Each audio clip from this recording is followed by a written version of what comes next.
At the time when the Gita originated, thousands of years ago, mankind did not learn to identify itself through the separate, different religions which evolved subsequently, but rather through such universally agreed upon sacred scripture and holy books, such as the Vedas and the Upanishads in India. In those days, there was only one spiritual treatise that was acknowledged as containing the essence of all Vedas and Upanishads, that is, the Srimad Bhagavad Gita. In this sense, the Gita is an essential treatise, that is, one containing the essence for gaining deliverance and prosperity. When compared to reading scripture for learning, it is always more profitable to listen to it. Because of the clear pronunciation and intonation, listening to the spoken text lends itself to better concentration and comprehension. This is the essential purpose behind presenting the Yatharth Geeta through audio cassettes. By listening to these audio cassettes, even our children, from far and near, can benefit by absorbing the noble culture of the Supreme Being. The atmosphere surrounding each of our households shall reverberate with the spiritual echo of the Gita, the celestial song, like a sacred grove.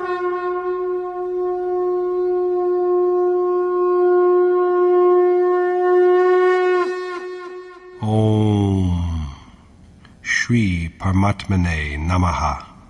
Yatharth Geeta, Srimad Bhagavad Gita. Chapter 7. Immaculate Knowledge. The foregoing chapters contain almost all the main issues that are brought up in the Gita. There has been an elaborate presentation of the way of selfless action and the way of knowledge, of the nature of action and yajna, as well as the mode of their performance and their consequence, of the meaning of yoga and its outcome, and of divine manifestation and varnasankar. The importance of waging war, of action, for the welfare of mankind, even by men who abide in God, has been stressed at length. In the next chapters, Krishna will take up some other supplementary questions in the context of subjects that have already been touched upon, and whose resolution will be of assistance in the act of worship. In the last verse of chapter 6, the Yogeshwar Krishna himself laid the basis of a question by stating that the best yogi is one whose self abides in God. What does abiding firmly in God mean? Many yogi attain to God, but they feel something missing somewhere. When does that stage appear at which there is not even the least imperfection? When does perfect knowledge of God come about? Krishna now speaks of the state in which such knowledge is attained to.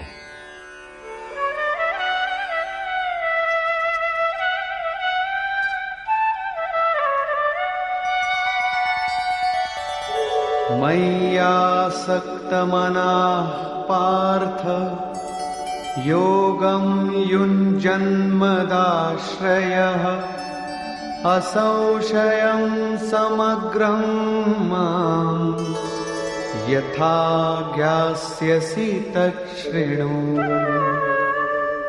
The Lord said, "Listen, O Part, to how by taking refuge in me and practicing yoga with devotion, you shall know me beyond any doubt as the all-perfect soul in all beings."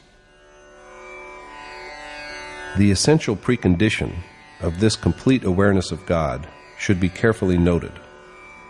If Arjuna wishes to have such knowledge, he has to practice yoga with devotion and by casting himself at God's mercy.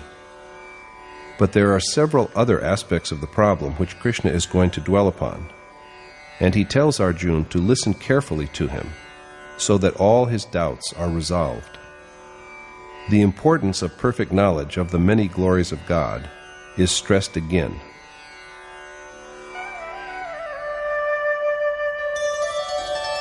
Jnanam teham savijnanam idam vakshamyasheshatah yajgyatva neha bhuyonyat gyatavyam avashishyate.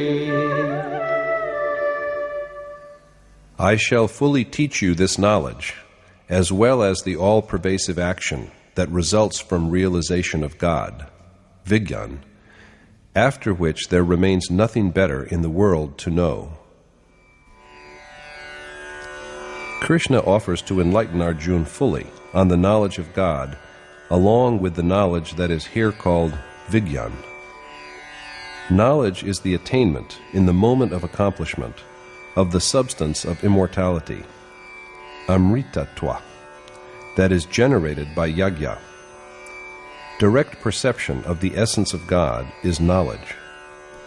But the other knowledge, called Vigyan, is the attainment by an enlightened or realized sage of the ability to act simultaneously everywhere. It is the knowledge of how God at the same time operates in all beings. It is the knowledge of how He makes us undertake action and of how He enables the self to travel across the way to the identical Supreme Spirit. This way of God is Vigyan. Krishna tells Arjuna that he is going to explain this knowledge to him fully, after knowing which there will be nothing better in the world for him to know. True knowers are much too few.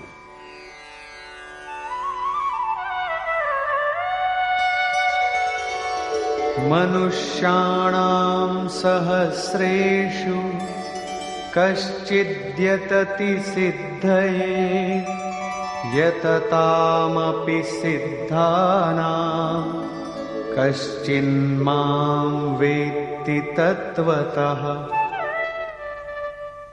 Hardly does one man among thousands strive to know me, and hardly does one among the thousands who strive for this know my essence. Only rarely does a man endeavor to realize God, and among those who strive to do so, there is scarcely a man who succeeds in knowing his reality by direct perception. Now, where is this total reality, the entire essence? Is it stationary at one place as a corporal body, a lump of matter, or is it all-pervading? Krishna now speaks of this.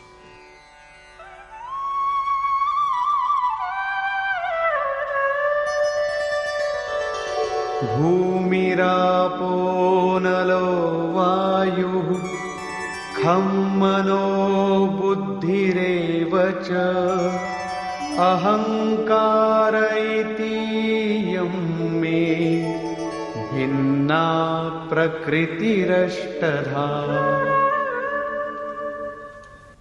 I am the creator of all nature with its 8 divisions: earth, water, fire, wind, ether, mind, intellect, and ego.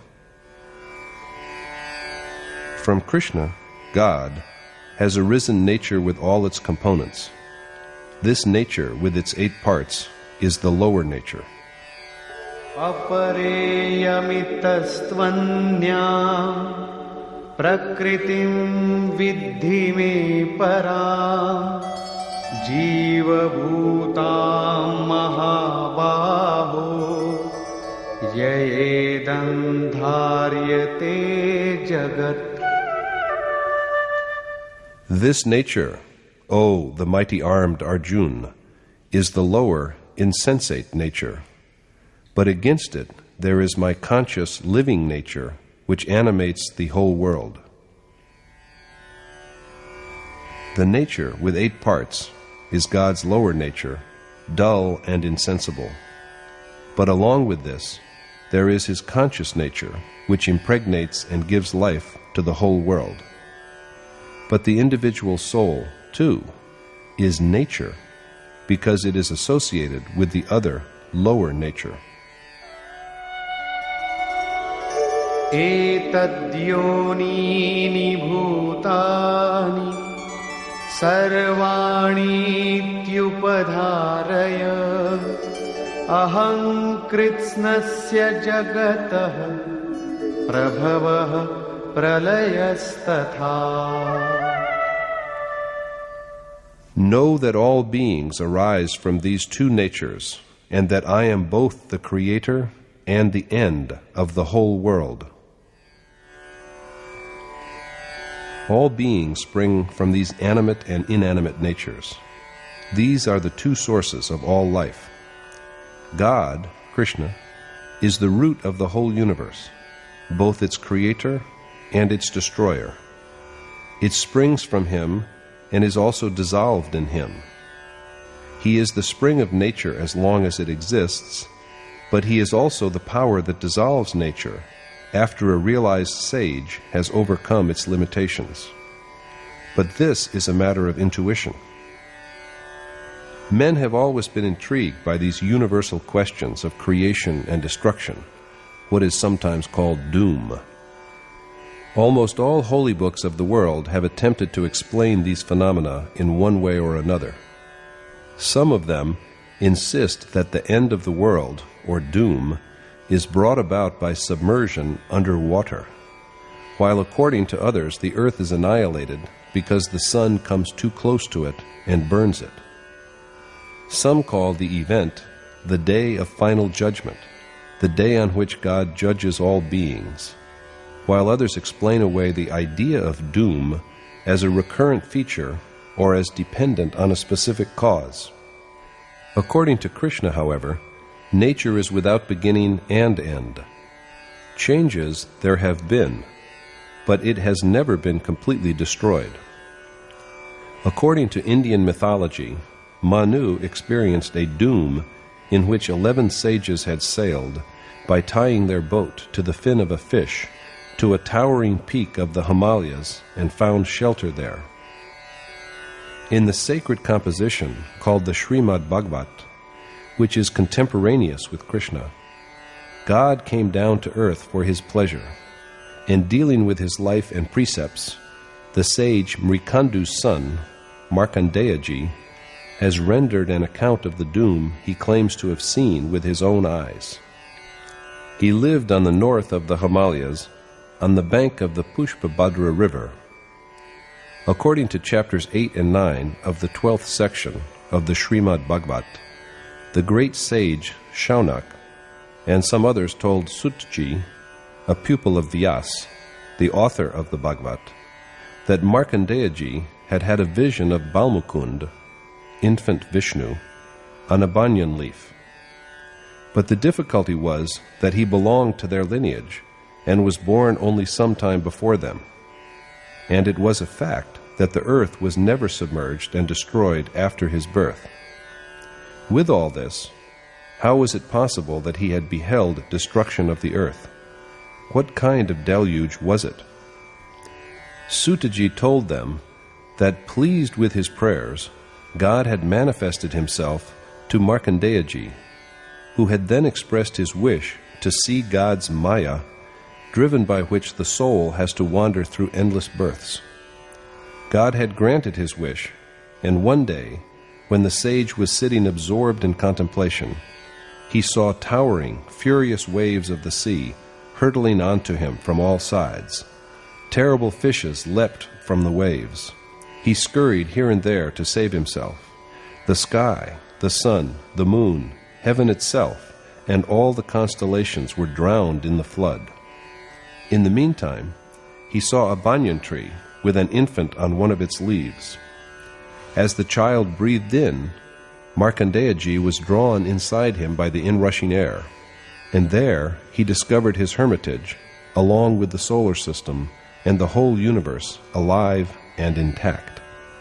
Soon after, he was cast out with an exhalation. When his eyes opened at last, Markandeyaji found himself safe on his seat in his hermitage. So whatever he had seen was but a dream, a vision. It is evident that the sage had this divine transcendental vision, this intuitive experience, only after worship spread over years beyond reckoning. It was a perception by his soul. Everything outside was the same as before. So doom, also, is an event that is revealed by God within the heart of a yogi. When, at the completion of the process of worship, worldly influences cease to be, and only God remains in the yogi's mind, that is doom. This dissolution is not an external phenomenon. Final doom, or dissolution, is the inexpressible state of the total identity of soul with God, while the body yet exists. This is something that can be felt through action alone. Whether it is you or me, we are victims of delusion if we judge by the mind alone. This is what we are now told.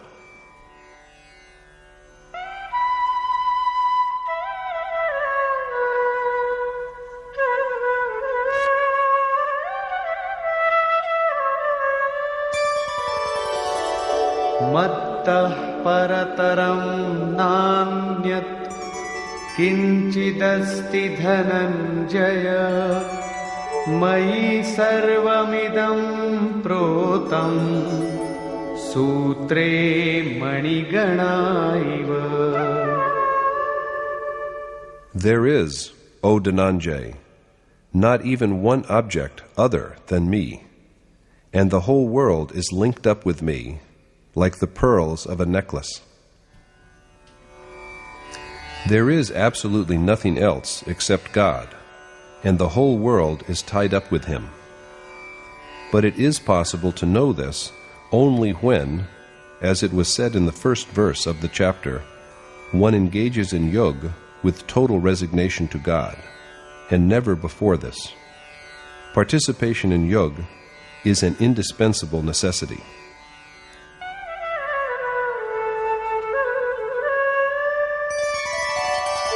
Rasohamapsu kaunteya prabhasmi shashi suryayoh pranavah sarva vedeshu shabdah ke paurusham drishu. O Arjun, I am that which makes water liquescent, the radiance in the sun and the moon, the sacred syllable Om, the words echo, Shabda, in the ether, and I am also the manliness in men. God is all these and all knowledge, and the whole wisdom of the Ved has been breathed forth from Him. He is also much more.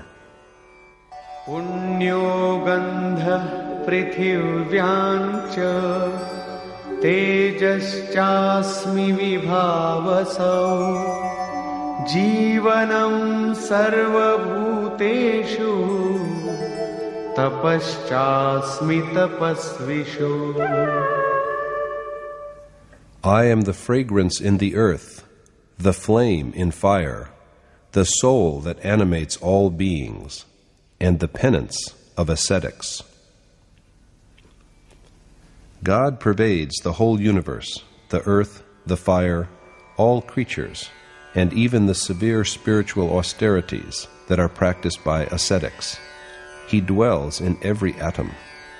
Bijam mam sarva bhutanam viddhi partha sanatanam buddhir buddhimatamasmi tejas tejasvinamaham.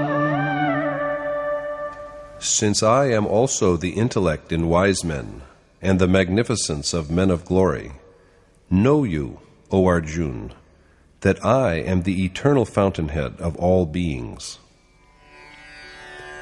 God is the seed from which all creatures are born. Moreover,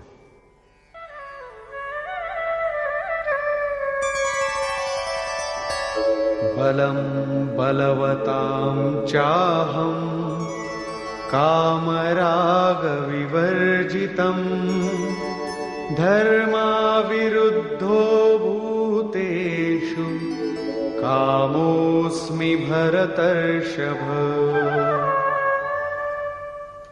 I am, O the best of Bharat, the selfless power of the strong, and I too am the aspiration for realization in all beings that is never hostile to God.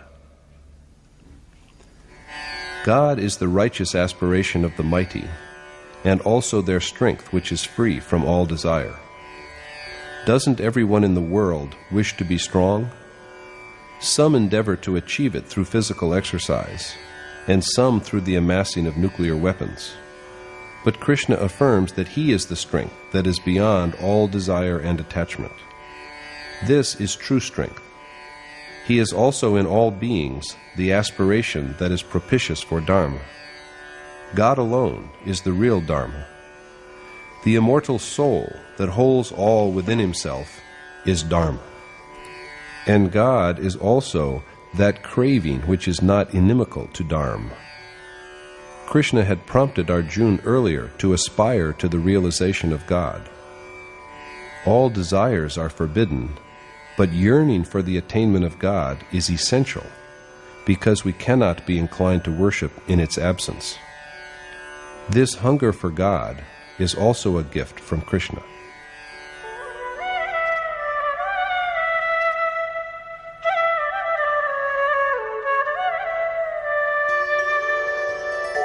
ये चैव सात्विका भावा राजसास्तामसाश्च ये मत्त एवेति तान् विद्धि नत्वहं तेषु ते मयि. And know that although all the properties of nature, tamas, rajas, and sattva, have arisen from me, they neither dwell in me nor do I dwell in them. All the properties of nature, ignorance, passion, and virtue, are born from God. Yet, however, he is not in them, and they are not in him. He is not absorbed in them, and they cannot enter into him, because he is unattached to and unsullied by them. He has to gain nothing from nature or its properties, and so they cannot taint him. Despite this, however, as the body's hunger and thirst are caused by the soul, and yet the soul is wholly unconcerned with food and water, even so, although nature arises from God, he is untouched by its properties and activities.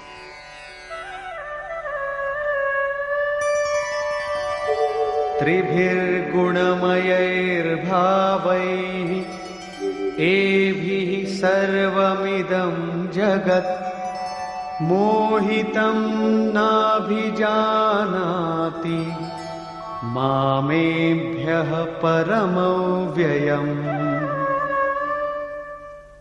Since the whole world is deluded by feelings resulting from the operation of the three properties, it is unaware of my imperishable essence that is beyond them. Blinded by feelings associated with the operation of tamas, rajas, and sattva, men fail to perceive the indestructible and the one reality that is God, quite beyond the properties of nature. So he cannot be known if there is even the slightest trace of these properties. So long as these properties envelop the worshipper's mind, his journey is incomplete. He has still to go along. He is still on the way. दैवी ह्येषा गुणमयी मम माया दुरत्यया मामेव ये प्रपद्यन्ते मायामेतान्तरन्ति ते. This divine, three-propertied Yogamaya of mine is most difficult to overcome, but they who seek refuge in me get over the illusion and achieve salvation. God's celestial Maya, the power from which the empirical universe is evolved, is most difficult to comprehend, but they who are always engaged in the worship of God navigate safely across it. This Maya is called divine, But that does not mean that we should start burning incense sticks as a reverent offering to it. It should never be forgotten that it is something that we have to vanquish and get across. Namam dushkritino mudha prapadyante naradhamaha Mayaya parhitagyana asuram bhavamashrita. The ignorant and unwise are the most despicable of men and doers of wickedness, because, deluded by Maya and having demoniacal qualities, they do not worship me. They who contemplate and adore God know this, and yet there are many others who do not worship. Men with evil propensities whose discrimination has been ravished by Maya, the meanest among mankind who are immersed in lust and anger, do not worship God. In the following verse, Krishna turns to worshippers. Chaturvidha bhajante ma jana sukritino arjuna arto jigyasurartharthi jnani cha bharatarshabha. 4 kinds of devotees, O Arjun, the best of Bharat, worship me. The ones who desire material rewards, the distressed, those who aspire to know me, and men of knowledge. The 4 kinds cover all worshippers. There are first those who do the appointed task because doing it will bring good fortune. They are the doers of selfish action. There are then men who devote themselves to God because they wish to be liberated from grief. Yet other devotees long to have a direct perception of God. And lastly, there are the wise men, the realized sages, who have attained to the stage of reaching the supreme goal. Material wealth is the means that sustains the body, as well as all its relations. So riches and satisfaction of desires are first provided by God. Krishna says that he is the provider of means, but his words suggest more than this. The really lasting wealth is made of spiritual acquisition. This is the real treasure.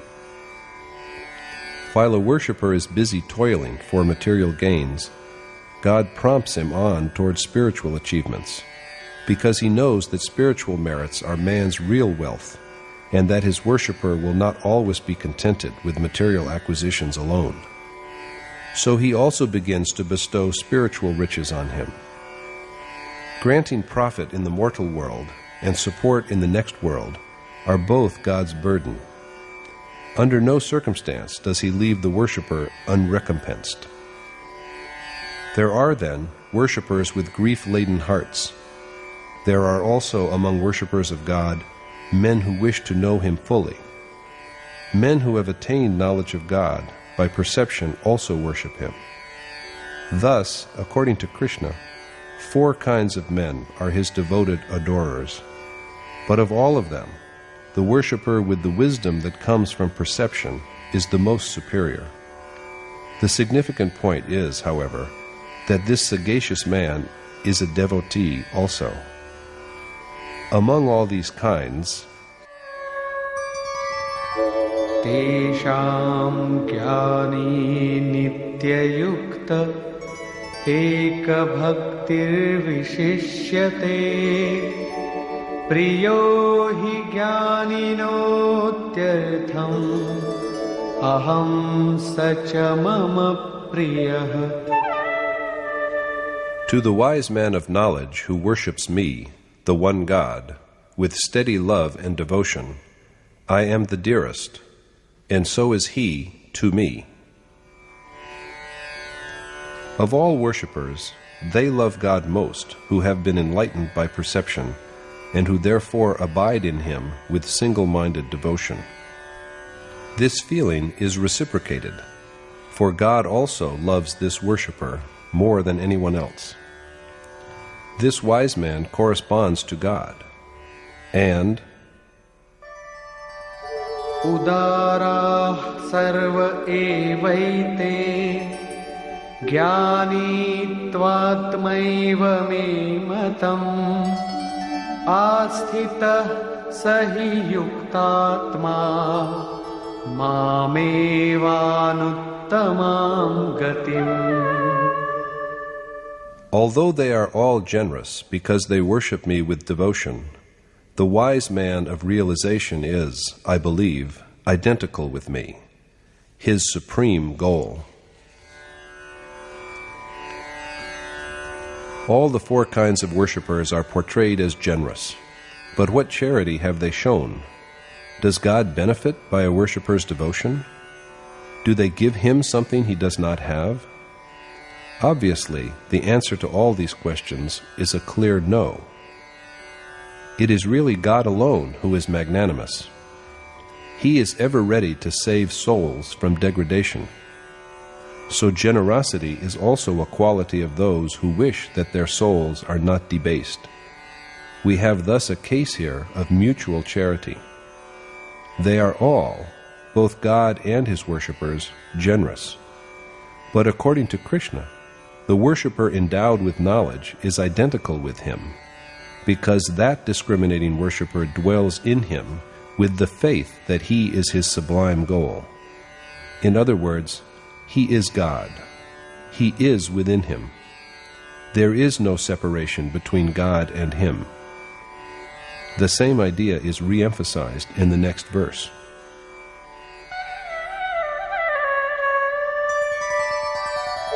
Bahunam janmanamante Jnanavan mam prapadyate Vasudeva sarvamiti Samahatma sudurlabha.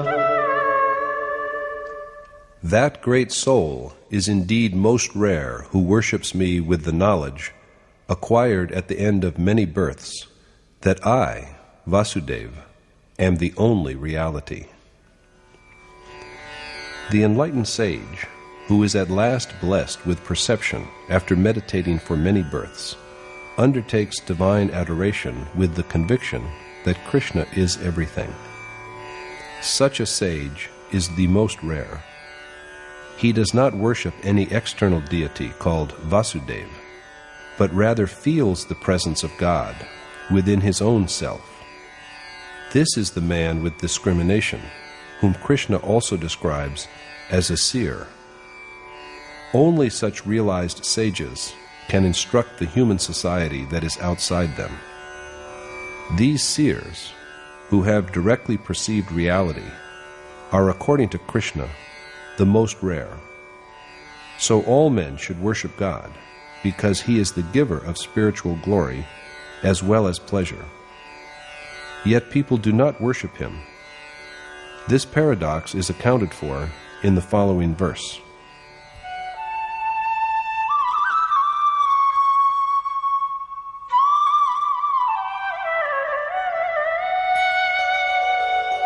Kamaistaistairhitagyanah prapadyante-nyadevataah tantanniyamamasthaya prakritya niyatah svaya.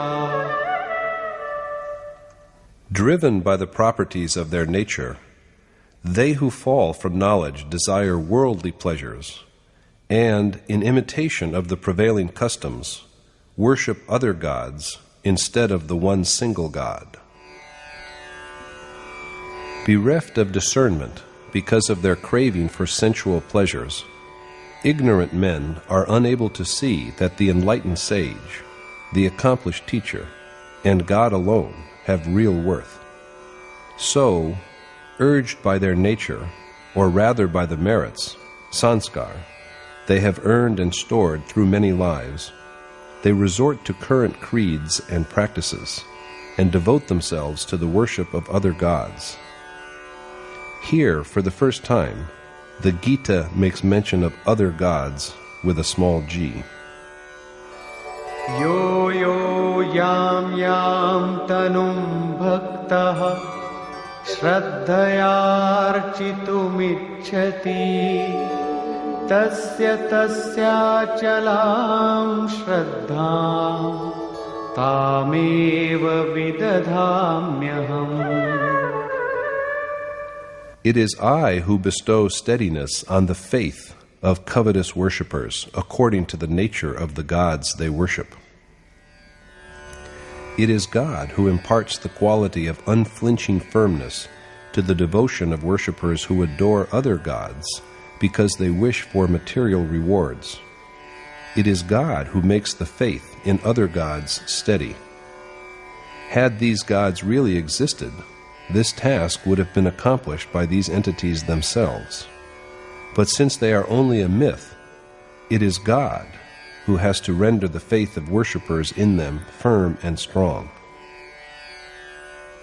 Sataya shraddhaya yuktaha tasya radhanamihate labhate cha tatah kaman mayaiva vihitan hitan.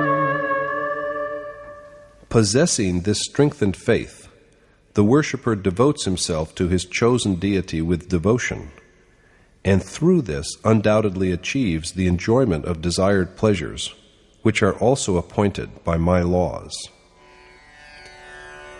Possessed of faith that is propped up by the one God, the desire-ridden worshipper devotes himself with renewed vigor to the adoration of some unworthy gods, but surprisingly, he too is rewarded with the desired satisfaction. But this satisfaction is also a gift from the one God. So God is also the bestower of enjoyment of worldly pleasures. Mean pleasure rather than divine bliss is the reward for those who worship other gods for satisfaction of their desires. But in a way, they are rewarded. So there seems apparently nothing wrong with this form of worship. However, this is what Krishna has to say on the issue.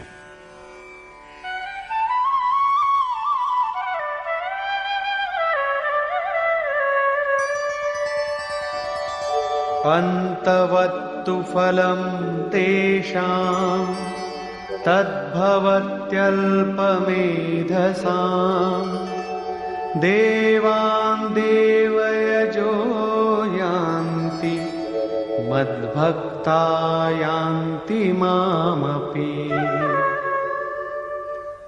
But the rewards of these deluded men are finite, because they only attain to the gods they worship, whereas the man who worships me, howsoever he does it, realizes me. The prizes won by these ignorant men are destructible. They are impermanent, because they are worldly pleasures, which all have a beginning and an end. The pleasures that are with us today slip away from us tomorrow. Men who worship other gods acquire powers that are themselves perishable. The whole world, from the level of divinities to that of the lowest creatures, is mutable and subject to death. On the contrary, the man who worships God attains to him, and so to the ineffable peace that descends on the soul after he is united with God. Yogeshwar Krishna had exhorted Arjuna earlier to foster gods with a small g, that is, pious impulses through the observance of yajna. Good fortune accrues from an increase and strengthening of these riches. And ultimately, with gradual progress, there is the attainment of perception and supreme peace.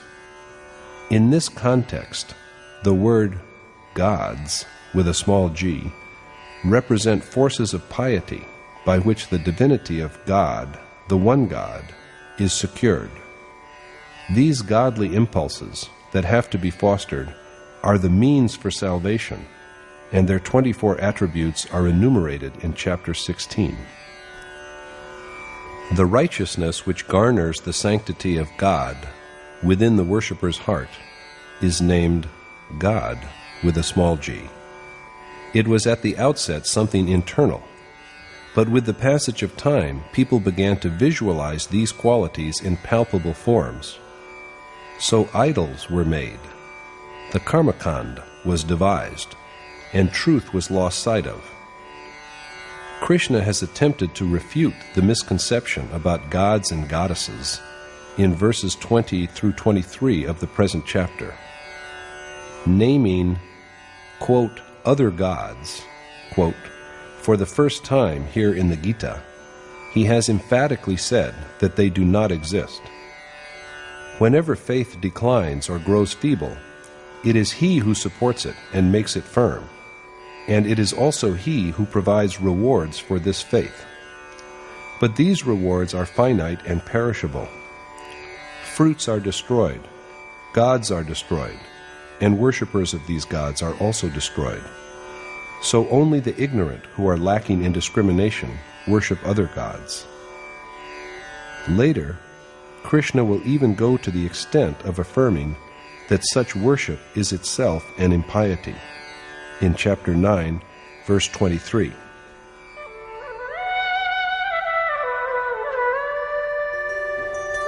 Avyaktam vyaktimapannam manyante mama buddhayah param bhavamajananto mamavyayamanuttama. Wanting in wisdom and oblivious of the reality that I am immaculate and beyond the mind and senses, men regard my manifestation as a physical incarnation. There is nothing like gods, and the rewards too, for their worship are ephemeral. All this notwithstanding, all men are not devoted to God, the one God. This is so because men who are bereft of discernment are, as we have seen in the last verse, only inadequately aware of the one God's perfection and magnificence. It is for this reason that they deem the unmanifest God as assuming a human form. In other words, Krishna was a yogi in the body of a man, verily a Yogeshwar, Lord of Yoga. The one who is a yogi himself and has the ability to impart yoga to others is called a Yogeshwar. He is an accomplished teacher. Adopting the right form of worship, and with gradual refinement, sages also come to abide in that state. Although wearing the apparel of a human body, they at last abide in the formless, unmanifest God. But ignorant men yet regard them as ordinary human beings. How can they be God, these men think, when they were born just like them? They are hardly to blame for this, for their deluded minds, wherever they look, see only the external form. Yogeshwar Krishna now explains why they are unable to see the spirit embodied within the physical body.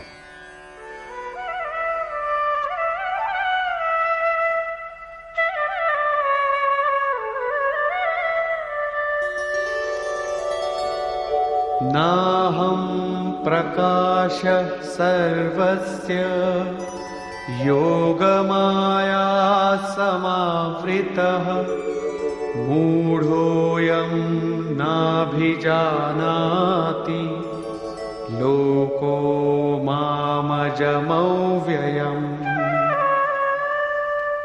Hidden behind my Yogmaya, I am not perceived by all, and this ignorant man does not know me, the birthless and immutable God. For an ordinary man, Maya, the power by which God evolves the physical universe, is like a thick screen behind which God is completely hidden. Beyond this Yogmaya, or the practice of yoga, there is also another curtain. It is only by a constant and long practice of yoga that the worshipper reaches the culminating point of yoga, where the hidden God is perceived. Yogeshwar Krishna says that he is hidden by his Yog Maya, and only they who have secured Yog can know him. Since he is not manifest to all, the ignorant and unwise man does not know him. The birthless, who is not going to be born again, eternal, who cannot be destroyed, and unmanifest, who is not going to be manifest again. Arjuna initially regarded Krishna as just another mortal. But after he is enlightened and his vision is enlarged, he begins to plead and beg. By and large, it is only too true that we are no better than blind men in the matter of recognizing the unmanifest soul of sages and great men.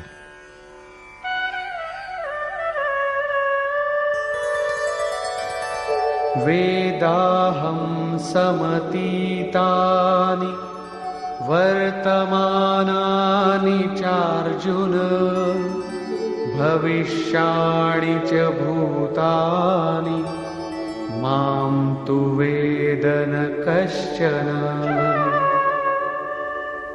I know, O Arjuna, all beings that have been or will be in the past, present, and future, but no one knows me without true devotion. Why it is so is explained in the next verse. Ichha dvesha samuthena dvandva mohena bharata sarva bhutani sammoham sarge yanti parantapa. All beings in the world fall into ignorance, O Bharat, because of the contradictions of attachment and repugnance, and of happiness and sorrow. All men are victims of delusion because of the endless dualities of material nature, and so fail to know God, Krishna. Does it imply that no one will know him? In Krishna's words,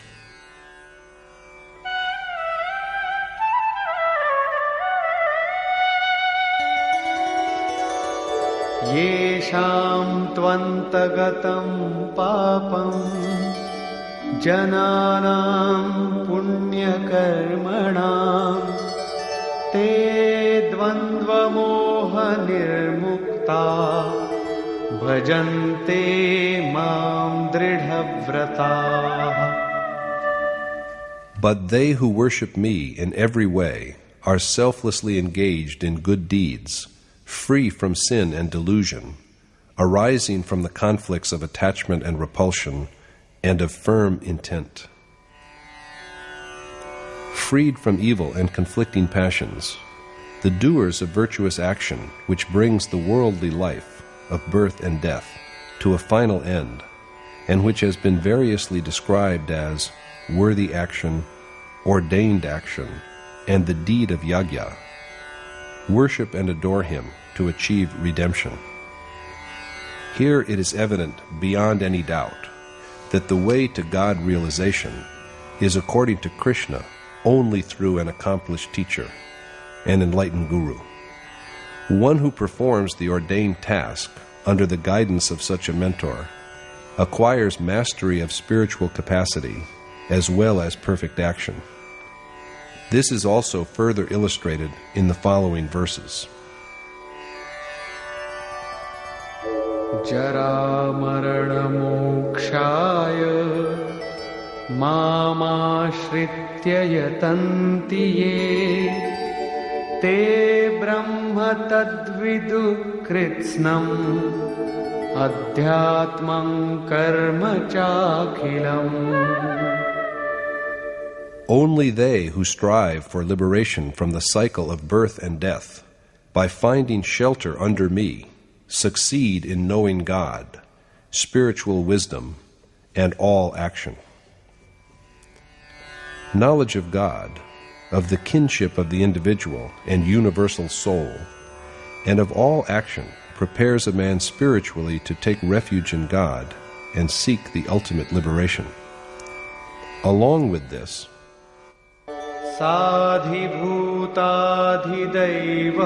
मां साधियज्ञं च ये विदुः प्रयाणकालेऽपि च मां ते विदुर्युक्तचेतसः. They who know me as the presiding spirit in all beings, Adibhut, and gods, Adidev, and in Yagya, Adhiyagya, and whose minds are fixed on me, know me at the end. Men who know Krishna also know the Supreme Spirit that animates all beings, all gods, and Yagya. They whose minds are absorbed in him know the God in Krishna, dwell in him, and attain to him forever. In verses 26 and 27, Krishna has said that men do not know him because they are ignorant. But they who aspire to be rid of delusion know him along with God, the embodiment of perfection, the identity between him and the individual soul, as well as the material universe, and perfect action.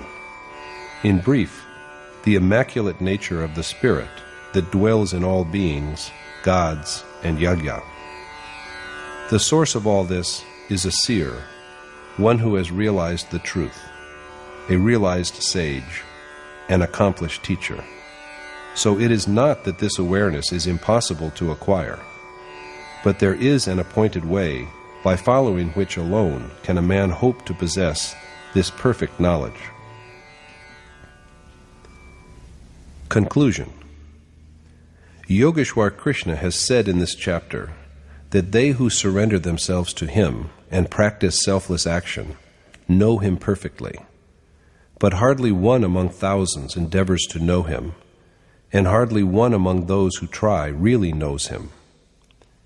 The worshipper who has had a direct perception of him knows him not as a corporal body, a clod of earth, but as the all-pervading Spirit. The eightfold nature is his lower, insensate nature, but infusing its depths, there is the Spirit which is his conscious nature. All beings arise from the association of these two natures. Krishna is the root of all creation. It is he who has made both the radiance of light and the valor of men. He is the selfless manliness of the strong, and he too is the sacred aspiration of his devotees. All desires are forbidden, but Arjuna is told to cherish the desire to realize him. The emergence of this one worthwhile craving is also a blessing from him. The desire to be united with God is the only desire that is in tune with the essence of Dharma. Krishna has further said that although he is the creator of the three properties of nature, he is also beyond them.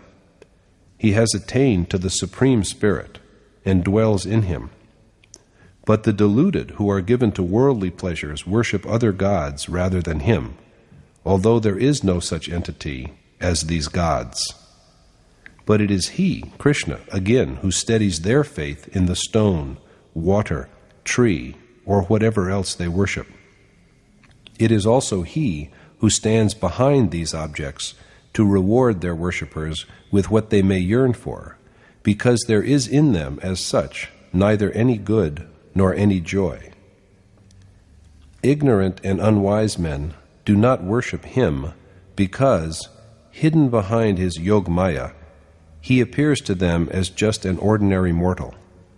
It is only by continuous meditation that seekers can pierce through the pall of Maya and know the unmanifest essence of his physical incarnation.